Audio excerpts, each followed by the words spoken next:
Hello বন্ধুরা, আজ আমার রান্নাঘরে আপনাদের সবাইকে স্বাগত। আমার রান্নাঘরে একটা নতুন রেসিপি নিয়ে এসেছি, জল খাবার। এটা ছোট বড় সবার ভালো লাগবে, ভীষণ মজাদার একটা রেসিপি। খুব অল্প শর্ট সময়ে হয়, 10 মিনিটের মধ্যে আপনার রেসিপিটা হয়ে যাবে। ঠিক আছে, তাহলে চলুন আমি রেসিপিটা বানাই। প্রথমে আমি চাটুটা বসিয়ে দিয়েছি। এবার আমি প্রথমে ময়দা দিলাম একটু। আপনারা যেমন বানাবেন সেই মতো ময়দাটা নিয়ে নেবেন। একটু সুজি দিলাম,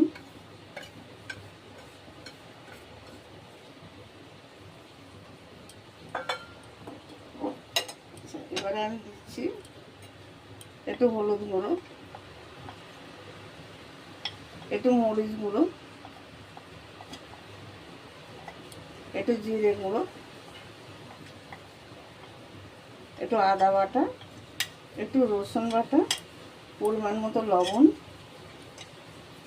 একটু ক্যাপসিকাম কুচোনো, একটু লঙ্কা কুচোনো, কাঁচা লঙ্কা কুচোনো, একটু ধনে পাতা কুচোনো, আর একটু পেঁয়াজ কুচোনো।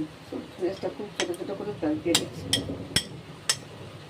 এইভাবে আপনারা বানাবেন, সমস্ত কিছু দিয়ে। এই একটা খেলে আপনাদের আর কিছু লাগবে না। এবার এর মধ্যে আমি দুটো ডিম দিয়ে দেবো।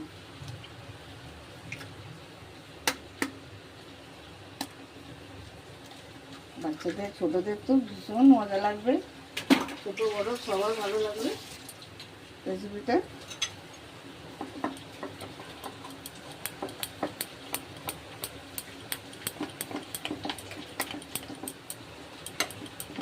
জল যদি প্রয়োজন হয় দিও, নাহলে দেবো না। জল প্রয়োজন হবে না।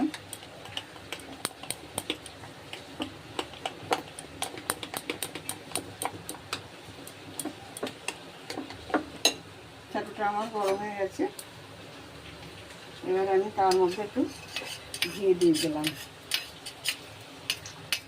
আপনারা তো চাইলে সাদা তেল ভাজতে পারেন, সর্ষের তেলও ভাজতে পারেন। আমি রেসিপিটা একটু ঘিয়ে ভাজছি।